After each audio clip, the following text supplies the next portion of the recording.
Des fois, en Formule 1, certaines photos se passent de commentaires. Par exemple, cette photo totalement banale de Fernando Alonso à l'aube de son premier Grand Prix en Australie en 2001.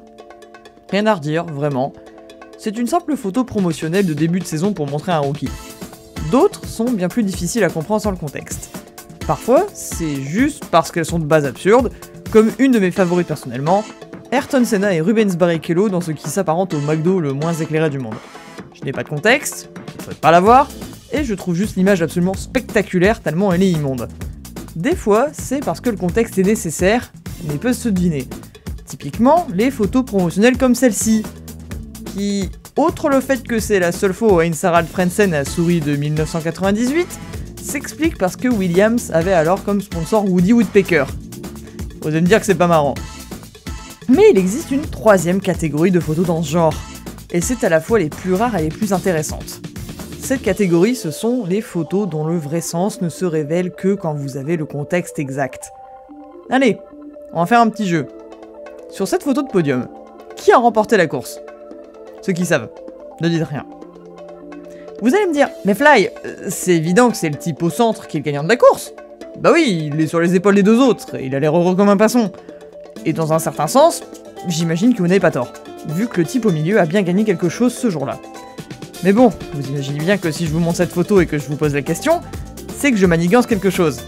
Vous auriez également raison sur ce plan. Il ne me reste donc qu'à vous expliquer ce qu'il en retourne, et surtout, comment on en est arrivé là. Bienvenue dans Formula One, votre émission qui parle des trucs marquants de la F1, et parfois de trucs plus bidons.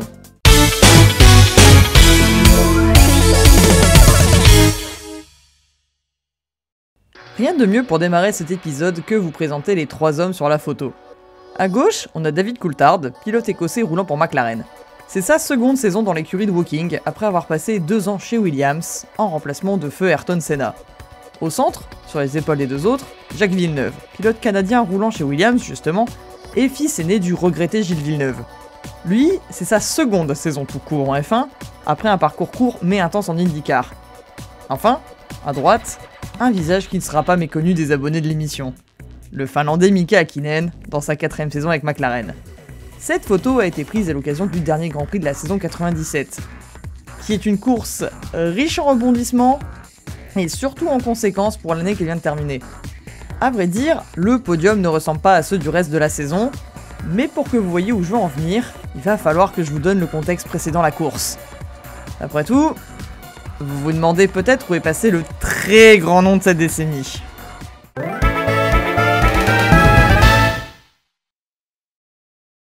« 1997 est comme un écho de 1996. Un pilote Williams, dans la meilleure voiture de la grille, affronte Michael Schumacher dans une Ferrari moins puissante mais tout de même efficace pour le titre mondial. Et le reste de la grille fait sa vie. Remplacez simplement Damon Hill par son coéquipier de 96 Jacques Villeneuve, et vous avez la recette de la saison. Michael Schumacher n'a plus grand chose à prouver. Il est déjà double champion du monde, et d'ailleurs, alors le plus jeune à l'être. Et son principal objectif est surtout d'enfin amener un titre pilote à Ferrari.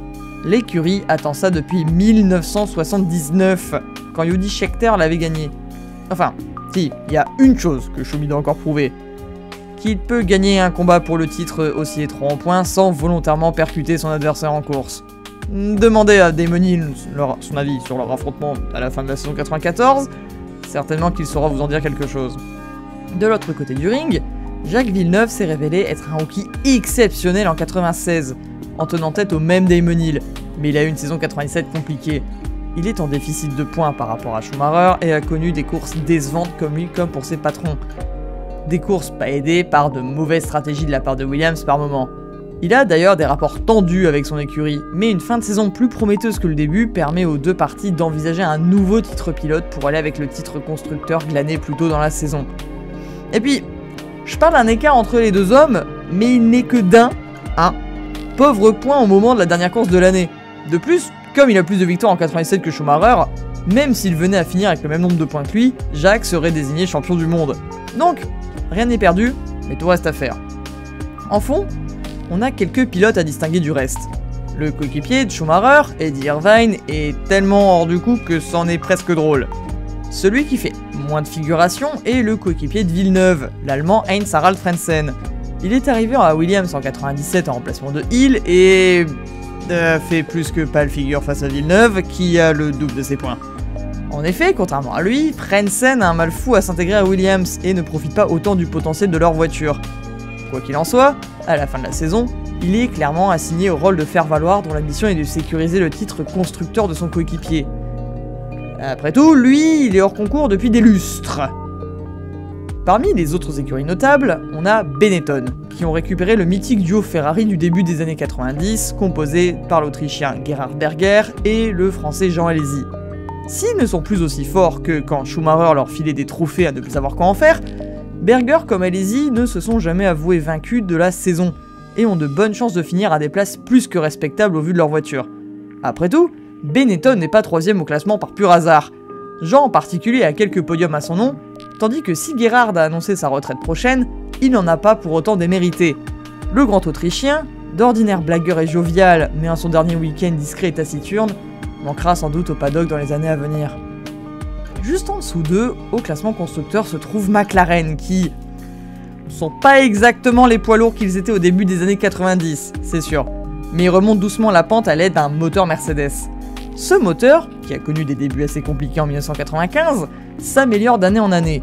L'écurie dispose aussi d'un bon duo de pilotes qui a su trouver une certaine entente, quoique manquant peut-être encore un peu de finesse par moment.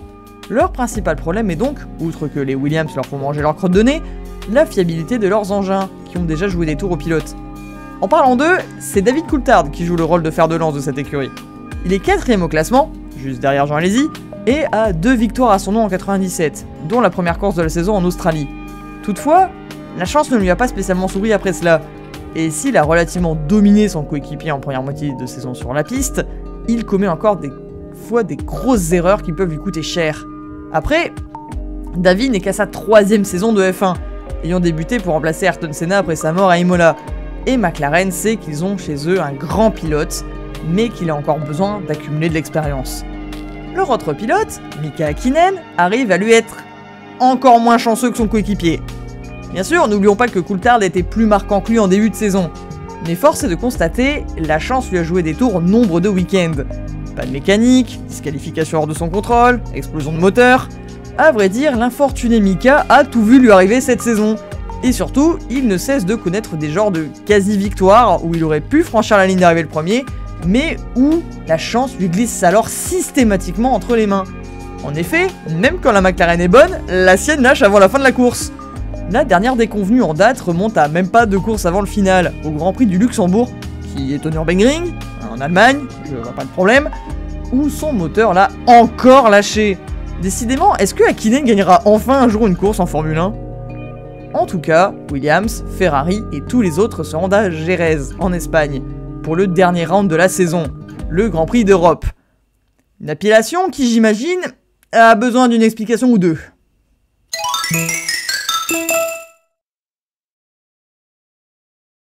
L'appellation Grand Prix d'Europe est apparue en 1983 pour désigner une course à Brands Hatch, en Angleterre. Pourquoi ne pas l'appeler Grand Prix de Grande-Bretagne, me demanderez-vous ? Eh bien, c'est parce qu'il y avait déjà un Grand Prix de Grande-Bretagne en 1983, mais au bien plus traditionnel circuit de Silverstone cette fois. La désignation d'Europe a été trouvée par le big boss de la Formule 1 de l'époque, Bernie Ecclestone, afin de contourner la limite d'une course par pays. Désignation qui a servi au milieu des années 80, puis est revenue dans les années 90. À vrai dire, ce n'est là qu'une des nombreuses fois où cette entourloupe a été faite. On a par exemple eu le Grand Prix des États-Unis Ouest, à l'époque où la F1 allait à la fois à Long Beach et à Watkins Glen, le Grand Prix de Suisse, qui a fait en fait lieu à Dijon-Prénois quand il y avait un Grand Prix de France à Paul Ricard, ou encore la plus connue de ces appellations, le Grand Prix de Saint-Marin, qui a toujours eu lieu à Imola, et dont l'invention a toujours servi à ce qu'il y ait 2 courses différentes en Italie. Pour l'anecdote, c'est aussi pourquoi cette même course s'appelle aujourd'hui le Grand Prix d'Émilie-Romagne. Sauf que cette fois, c'est la région qui a donné son nom à la course lorsqu'elle est revenue au calendrier en 2020. Vous avez donc sans doute compris que, cette fois, cette année, il y avait déjà un autre Grand Prix d'Espagne, et vous auriez raison. Le vrai GP d'Espagne a lieu à Jarama, circuit aujourd'hui déserté par la F1, qui lui a préféré le circuit des Catalunya à Barcelone. Circuit qui va bientôt lui-même être abandonné pour un projet plus que bancal de tracé urbain à Madrid. Ça, c'est notre histoire. Pour la petite anecdote, historiquement, le Grand Prix d'Europe s'est surtout déroulé au Nürburgring et à Valence. Il a vu sa dernière apparition en 2020 pour une course sur le circuit urbain de Bakou, en Azerbaïdjan. Non, ce n'est pas vous qui êtes mauvais en géographie, l'Azerbaïdjan n'est pas en Europe. D'ailleurs, les organisateurs eux-mêmes le savent, puisque dès la saison suivante, l'épreuve a bien gagné le titre de Grand Prix d'Azerbaïdjan, nom sous lequel elle va figurer pour la saison 2025. Mais bon, trêve de parler de nomenclature. Et si on en parlait vraiment de ce Grand Prix d'Europe 97 ?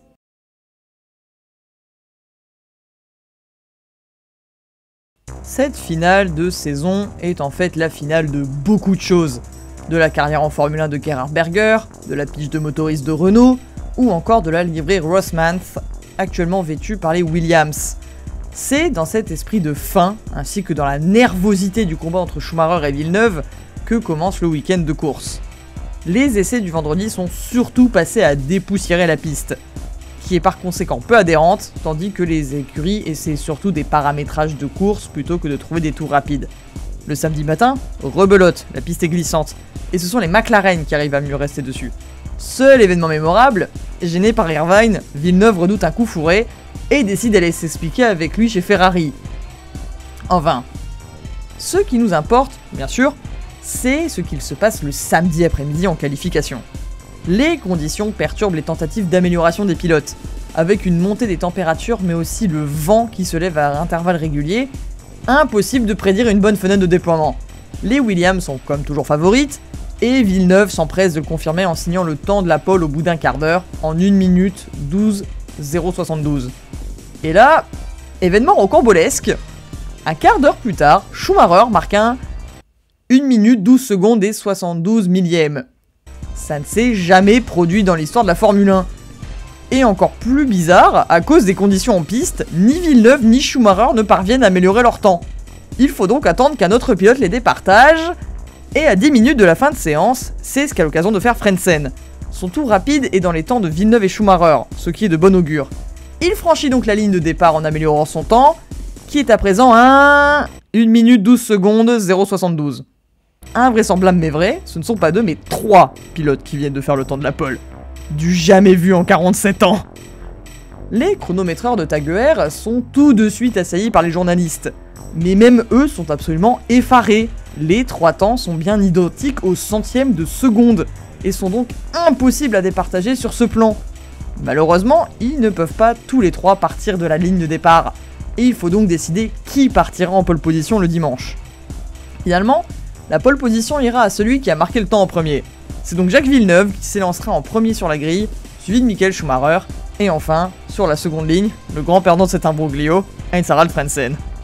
On peut donc bien le dire, avant même qu'il ne commence, le Grand Prix d'Europe 97 aura déjà marqué l'histoire de la Formule 1 en présentant un cas absolument unique en son genre. Enfin, unique. Jusqu'à très récemment.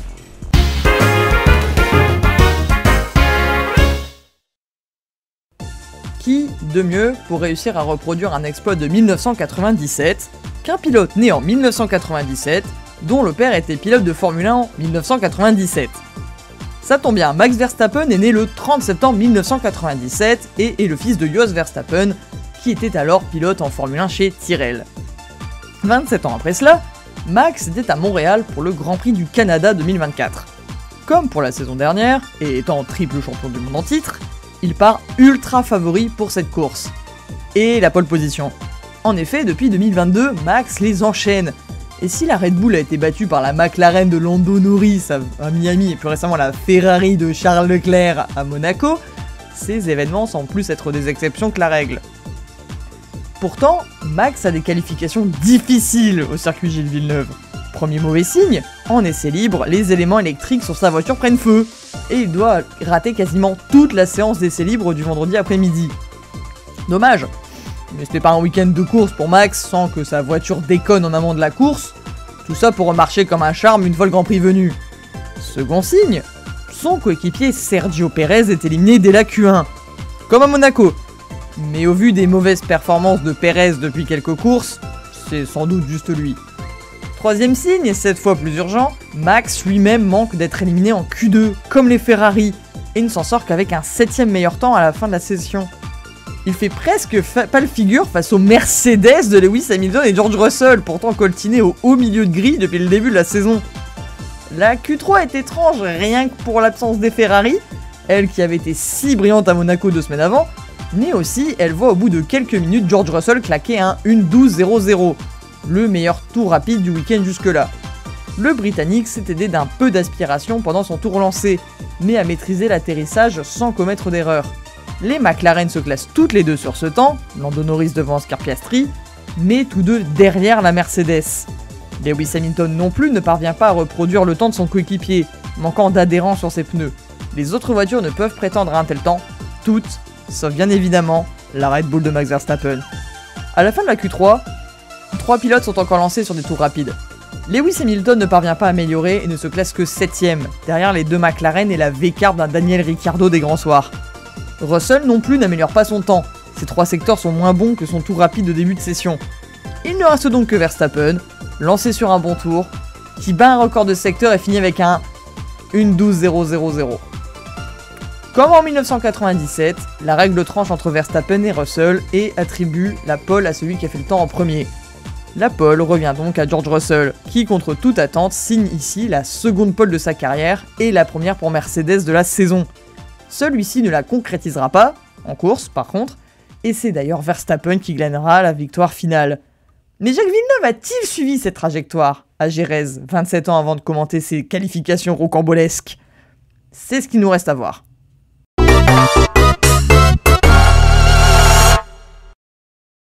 Dimanche après-midi. Au vu de l'usure des pneus, la majorité des écuries comme pilotes prévoit 2 arrêts ravitaillement.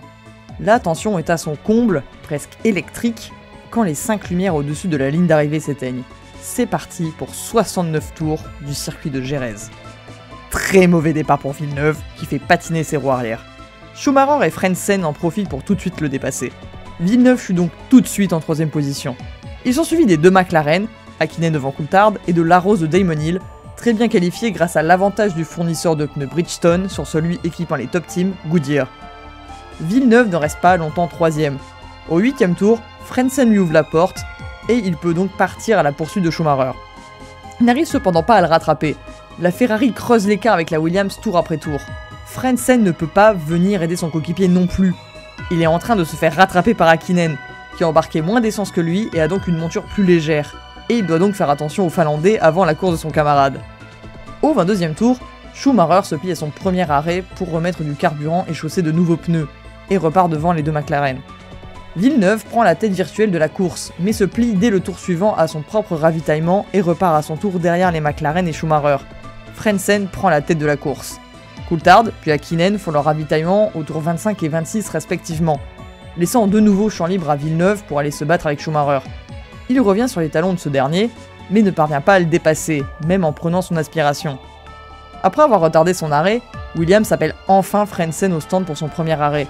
Mais celui-ci est trop tardif, l'Allemand repart derrière les 2 McLaren, elle-même derrière la Benetton de Berger, et ne pourra donc pas se mêler au combat Schumacher-Villeneuve si besoin. Tour 31. Les leaders doivent à présent prendre un tour au dernier en piste, Fontana. Celui-ci s'efface sans souci pour que Schumacher le double, mais une fois Villeneuve arrivé, il le bouchonne pendant quelques virages, et ce de façon très visible. Villeneuve y perd 3 secondes. Certains disent que ça sent le coup fourré orchestré par Jean Todt, le principal d'écurie de Ferrari, qui a été vu dans le stand Sauber quelques tours auparavant. Furieux, Villeneuve décide d'enclencher la suivante et remonte sur Schumacher au fil des tours qui suivent. À la mi-course, Schumacher est champion du monde 1997. La pression monte de plus en plus.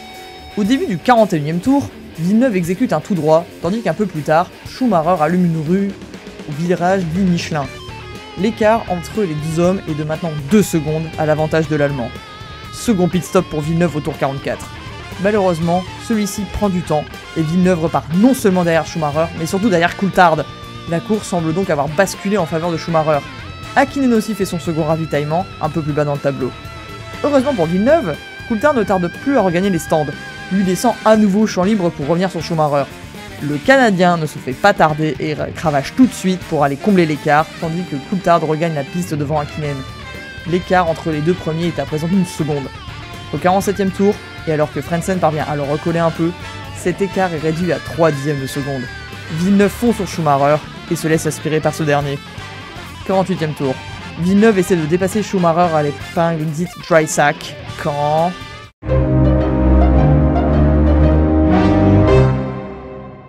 On peut dire ce qu'on veut à son sujet, mais on ne peut nier une chose. Michael Schumacher est un pilote au talent comme au sens stratégique exceptionnel.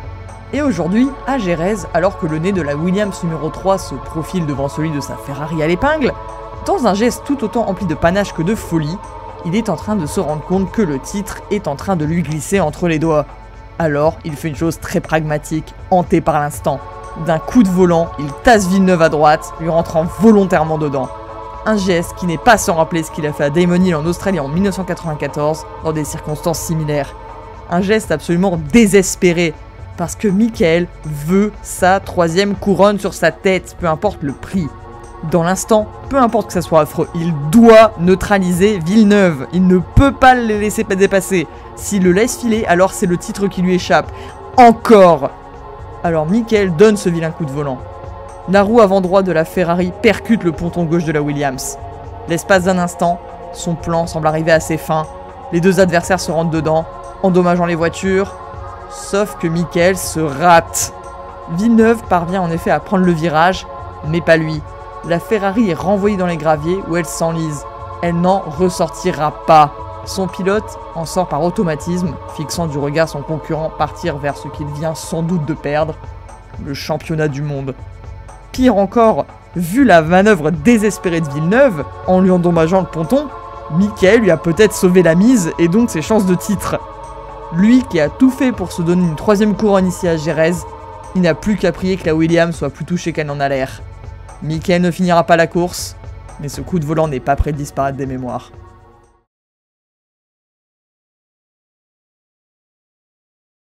Revenons-en au seul prétendant au titre encore en course, qui n'a pas encore main mise sur la couronne au moment M.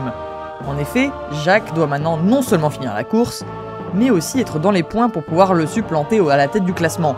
Ça veut donc dire de finir 6ème ou mieux. Dans le feu de l'instant, Jacques demande immédiatement à son stand si la suspension n'est pas endommagée.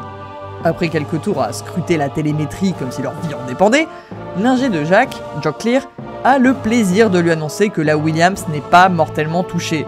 C'est la structure déformable du ponton qui a été touchée, et si le reste de la course va être assez désagréable, elle n'en est pas finie pour autant. Heureusement pour lui, avec Schumacher hors d'état de nuire, Jacques n'a plus de vraie concurrence. En effet, Irvine n'a jamais été dans le coup, les McLaren sont assez loin de lui, et même s'il était devant, Heinz Harald serait obligé de lui céder le passage. De toute façon, HHF arrive à faire très fort quelques tours après la collision. Il s'immobilise non pas au stand Williams, mais au stand Benetton. Mais comment, me demanderez-vous? Eh bien, il a été ébloui par le soleil. Quoi qu'il en soit, cette bourde le relègue largement derrière la bataille pour la première place. Ce manque de concurrence directe ne se traduit cependant pas par une absence de danger pour Jacques. Il ne lui reste que 18 tours à parcourir, mais il ressent des vibrations dans sa voiture et il n'est plus à l'abri des McLaren. Lui, il tourne en 1 minute 27, mais Coulthard et Häkkinen, eux, tournent en 1 minute 25 et peuvent donc venir le rattraper. Tout s'accélère dans les derniers tours. L'écart entre Jacques et ses poursuivants directs font à vue d'œil, passant de 10 secondes à même pas 2 secondes. Jacques informe son stand qu'il laissera sans doute passer les pilotes McLaren s'il ne lui oppose pas trop de pression. Cette décision, qu'il prend au 64e tour, est une décision de pure logique. Jacques a besoin d'un point, pas de la victoire, et c'est beaucoup moins risqué pour lui de garantir le podium. Du côté de McLaren, le principal d'écurie Ron Dennis demande à Coulthard de s'effacer devant Häkkinen. C'est ainsi qu'au 67e tour, l'Écossais laisse le Finlandais lui passer devant.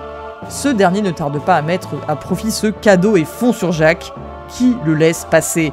Coulthard le double aussi quelques virages plus loin. À l'issue de cette course, et pour la première fois de l'histoire de la Formule 1, un Canadien devient champion du monde. C'est donc à seulement 26 ans que Jacques Villeneuve a réussi l'exploit, ce qui fait de lui le 3e plus jeune à le faire. Mais surtout, il a le record du plus petit nombre de saisons pour le titre. Il a en effet conquis la couronne avec seulement 2 saisons à son actif. Et qui plus est, il était déjà vice-champion à sa saison de rookie. Ayant aussi déjà gagné les 500 miles d'Indianapolis, une autre glorieuse distinction, il a déjà marqué le sport auto. Sur le podium, c'est la joie. Villeneuve est tout sourire sur la 3e marche pendant les hymnes. Häkkinen est lui aussi gai comme un pinson, mais son coéquipier a déjà une expression un peu plus fermée. Le champagne coule, comme à son habitude, puis les deux pilotes McLaren viennent poser Villeneuve sur leurs épaules. D'où notre photo du début. Après la course, le tout nouveau champion ne peut qu'exprimer joie et soulagement après une saison qu'il qualifie lui-même de difficile et parsemée de tensions en interne. Il explique aussi pourquoi il a laissé passer Häkkinen. Selon lui, le Finlandais ne s'était pas mêlé à sa bagarre avec Schumacher par correction, et donc, il n'avait aucune raison de lui bloquer la porte. Idem pour Coulthard. Il ne manque toutefois pas d'écorcher Schumacher quand on lui demande son opinion sur la collision qu'ils ont eue, clamant que l'Allemand avait alors montré son vrai visage et que c'était bien fait pour lui. La joie supplante toutefois cette impression pour Villeneuve comme pour son écurie, qui est aux anges. Renault ne repart peut-être pas avec une victoire pour leur dernier GP en Formule 1, avant un moment, mais ils peuvent repartir avec la satisfaction d'un 5e titre pilote d'affilée comme motoriste. L'écurie Williams, elle, est en effervescence. Mécaniciens et ingénieurs anglais et français enfilent ainsi des perruques blondes en hommage à la décoloration de leur champion. Frank Williams et Patrick Head, eux, félicitent chaudement Villeneuve après une saison entière à ne pas avoir été tendre avec leur pilote numéro 1.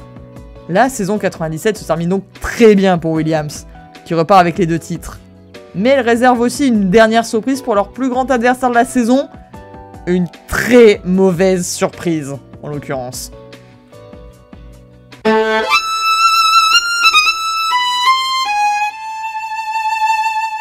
Quelques semaines après la course de Jerez, le 11 novembre 1997, une nouvelle pas comme les autres tombe.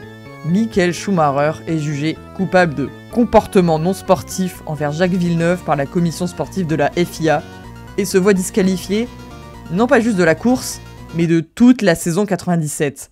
Il garde sa victoire de la saison et son nombre de points est conservé, mais il est considéré comme hors concours et exclu du classement pilote. Par conséquent, Schumacher perd le vice-championnat, qui revient à Heinz-Harald Frentzen. Ironique vu que les deux s'apprécient peu. La décision est sévère, mais c'est aussi une première dans l'histoire de la F1. Ça n'est pourtant pas la première fois qu'un pilote tente volontairement de gêner un autre pour le titre. Schumacher n'en est en fait même pas l'exemple le plus manifeste. Le pro en la matière, c'est en fait Ayrton Senna, et en particulier sa manœuvre lors du Grand Prix du Japon 1990, lorsqu'il est rentré dans la Ferrari de Prost dès le début de la course pour entériner son titre. Mais la différence, c'est que Senna n'a pas été disqualifié de la saison entière et a même raflé la couronne. Il avouera l'année suivante avoir fait exprès de foncer sur Alain Prost pour récupérer un dû. C'est donc essentiellement à but dissuasif que Schumi se mange la peine. On ne veut pas de concours d'auto-tamponneuse, merci bien. La sentence de 97 est d'autant plus dure pour Schumacher que lui n'avait pas prémédité sa tentative de sabotage sur Villeneuve. En fait, il se pourrait même qu'il ne se soit pas totalement rendu compte de ce qu'il faisait, et que c'était plutôt une sorte de réflexe. Un réflexe dont Hill fut victime en 94, et un réflexe qui hante les habitudes de Schumacher, vu qu'en 1990, en Formule 3, un certain Mika Häkkinen en avait lui aussi fait les frais. Ainsi, selon le stratège de course de Ferrari de l'époque, Ross Brown, c'est seulement après coup que Schumacher a compris ce qu'il avait fait. Il raconte ainsi le retour du pilote au stand, d'après un documentaire nommé Race to Perfection. Michael avait une vision totalement différente de ce qui s'était produit. Il est revenu au stand en disant « On doit faire disqualifier Villeneuve ». Et je lui ai dit « Michael, tu dois vraiment visionner les images, parce que j'ai bien peur que ça n'en ait vraiment pas l'air ». Il les a visionnées, et il s'est tué en se rendant compte que les choses étaient assez différentes de comment il les avait perçues dans son cockpit. Si l'intention n'a pas été préméditée, alors qu'est-ce qui fait que la FIA ont remis leur nez dans l'affaire? Eh bien, c'est à cause de la virulente réaction qui a suivi la course. Le monde de la F1 l'a en effet très mal perçu, et de vives critiques ont été émises au sujet du geste comme de l'attitude qu'il représente. Personne n'aime les mauvais perdants, surtout ceux qui ne sont pas à leur coup d'essai. Son geste litigieux de 94 est encore dans les mémoires de beaucoup, et pourtant, c'est bis repetita 3 ans plus tard. Même Schumi, même écurie Williams, a la seule différence que Schumacher en sort cette fois perdant. Le monde du sport automobile se déchire pour savoir quoi en penser. Mais en général, la revue de presse est absolument terrible pour Schumacher. Au mieux, on en parle comme d'un geste stupide, au pire, on le traite de tricheur, de voyou, de voleur. Toutes les nationalités semblent contre lui. Les médias anglais le détestent de base, donc bonne chance. Les journaux italiens le traitent pour leur part de saboteur de Ferrari. Et bien plus cruel encore, même les médias allemands le traitent eux aussi d'idiot en place publique. Ainsi, Une revue qui lui était pourtant plus que favorable jusque-là affirme que la victoire finale de Villeneuve est simplement justice rendue. Schumacher, lui, et ce après avoir clamé son innocence dans les jours qui ont suivi la course, fait maintenant profil bas. Il assume la sentence qui lui a été réservée et ne la conteste pas. Il a en fait peu de raisons de le faire, il a échappé à toute amende et devra juste participer à quelques campagnes de sécurité routière. Il qualifie la décision de dure mais juste. Pas mal, même si sa réputation sera jamais entachée pour certains. Quant à Ferrari, leur gestion de crise n'a pas été meilleure que celle de leur pilote. Elle a en fait été pire. Parmi les responsables, Luca Di Montezemolo s'est enfui du circuit après la course sans demander son reste et ne l'a pas ouverte à ce sujet. Tandis que Jean Todt a essayé de dédouaner son pilote. Pire encore, il prétend que McLaren et Williams auraient conspiré ensemble afin de priver Schumacher du titre pilote. Et Ferrari ont donc dû affronter une écurie de 4 voitures. C'est une pipeau, hein. Possiblement que non.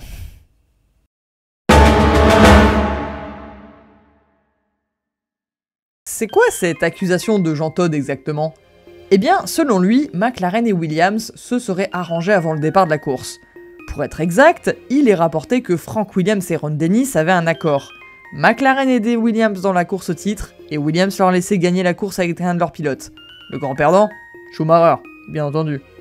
La FIA, diligente, décide aussi de mener une enquête là-dedans. Il a en effet semblé bien suspect que Villeneuve laisse passer Häkkinen au tout dernier tour de la course. Le geste a ainsi frappé certains observateurs, comme le commentateur Martin Brundle, qui se demande pourquoi Villeneuve a levé le pied, lui qui semblait pourtant avoir le rythme pour résister au McLaren à ce moment-là. Don't ask me to explain that last lap. It appeared to me as if Villeneuve was just backing off and letting the two McLarens through. I can't see the logic in that. I think he had the speed to win the race, but all he needed to do was win the World Championship. So he obviously wasn't going to put up a big fight, but it did appear to me that he was really cruising on that last lap. Villeneuve a beau avoir donné une explication après la course, elle n'a pas semblé suffisante aux yeux de certains. Le problème empire quand un article du Times, publié le lendemain de la course, aborde le sujet avec de grosses accusations.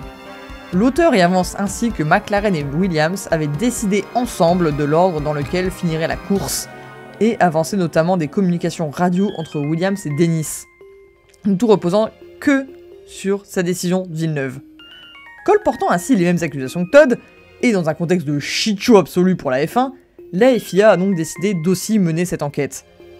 Toutefois, la dite enquête conclut rapidement qu'il n'y a pas eu d'arrangement entre les deux écuries, semble-t-il, et que Villeneuve a simplement laissé passer les deux McLaren plus rapides au tour que lui pour garantir son titre.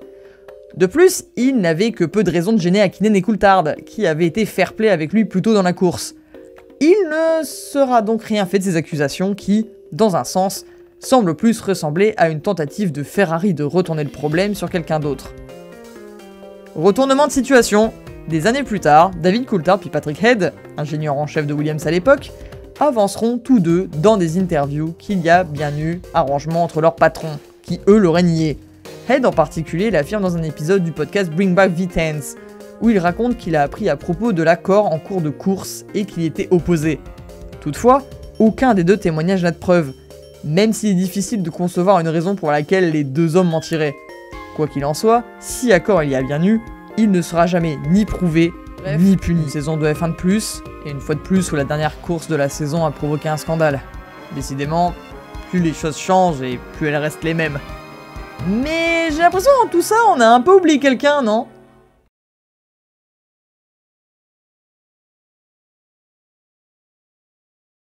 Avec toutes les questions qui tournent autour de ce Grand Prix d'Europe et toutes les controverses autour de Schumacher, on en oublierait qui a vraiment gagné la course. Eh bien oui, ça n'est pas Jacques Villeneuve, mais bien Mika Häkkinen.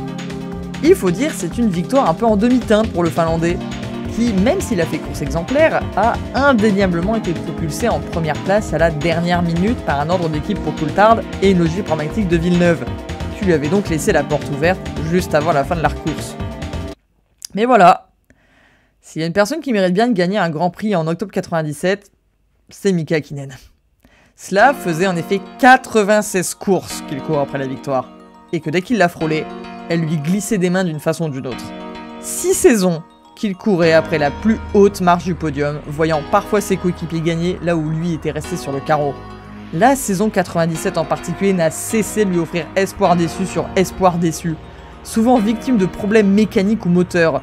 Après le GP du Luxembourg, ainsi le réservé finlandais avait fini par faire éclater ses frustrations au public, évoquant que Mercedes lui avait donné plus d'excuses que de points. Peu de monde pourrait le blâmer, vu que c'est souvent son moteur qui lui a sifflé des opportunités de victoire à cause de sa faible fiabilité. Et en vrai, 96 courses n'est pas le bon chiffre à prendre. Je devrais sans doute dire que Mika a attendu 99 engagements, qui aurait pu être plus que ça encore s'il n'avait pas passé 1993 cantonné à un rôle de réserviste indigne de son niveau. Les 3 courses de différence sont dues à 2 non-qualifications quand il était chez Lotus en 1991, la faute à une très mauvaise monoplace, tandis que la 3e est due à son affreux crash de novembre 95 aux qualifications du Grand Prix d'Australie. Il y avait été victime d'une crevaison qui avait ensuite entraîné l'implosion d'un de ses pneus et l'avait envoyé valdinguer dans un mur mal protégé. Il s'était alors fracturé le crâne et avait dû se battre pour pouvoir revenir l'année suivante en Formule 1, souffrant encore de maux de crâne et de paralysie du visage. Mais, comme le stress de la saison de Jack, tous ces malheurs semblent maintenant derrière Mika. Enfin, il est vainqueur de Grand Prix. Il est libéré du poids psychologique de devoir aller chercher la première. Elle, qui lui a échappé si longtemps et parfois de façon si cruelle. On dit souvent que la première victoire est toujours la plus difficile à aller chercher, parce qu'elle fait blocus psychologique. Et enfin pouvoir dire que vous avez gagné quelque chose en Formule 1, c'est vous libérer du poids d'une marche primordiale, mais excessivement difficile à franchir. Dans le cas de Mika en particulier, c'est comme briser une malédiction. Et c'est donc pour ça que vous le voyez tout sourire sur le podium et tout sourire en conférence de presse. C'est pour ça qu'il peine à expliquer devant les journalistes ce qu'il ressent, le langage le quittant quasi complètement, au point que c'est son coéquipier qui doit expliquer ce qu'il s'est passé pour les deux durant la course. Mais je vous laisse voir ça par vous-même, parce que mon résumé ne rend pas justice à l'image. Congratulations on your first victory, and it all happened in the last lap. Pretty unbelievable. I think the whole race was interesting from start to finish. For me, anyway. I think I lost some time in behind the track in the start of the race, and I obviously wanted to go quicker, but it was again a little bit far too risky to try to make any maneuver to try to overtake him, because obviously he's fighting from the not anymore from the championship. So I decided to more or less stay behind him, and yeah, I would say coming to the last couple of laps, it's pretty incredible. It was one of the Jordans front of us, and Jack was there, and obviously David was front of me, and I would say it was, from my side, it was fantastic. At what point during the race did you suddenly think, well, maybe I can win this race today? I never would think that way. I never would win. Always in my mind. So literally in the last lap, you suddenly had the opportunity. Yeah, I think I had opportunity, and end of the day, I don't know exactly what happened, but a strange place to overtake David. But it was for my benefit. It was fantastic. À Jerez, ce jour de top 97, il y a donc eu un grand perdant, mais surtout, il y a eu 2 grands gagnants. Le nouveau champion du monde et le 87e gagnant de Grand Prix. Et peut-être que c'est pour ça que, quand vous voyez la photo de départ de cette vidéo, vous pouvez vous tromper sur qui a fini sur la première marche. Après tout, difficile de mesurer la joie d'une personne à une seule image. Et puis, en la voyant cette photo, vous vous doutiez que j'allais vous parler de tentatives de conspiration, de disqualification drastique et de première historique? Eh bien moi non plus.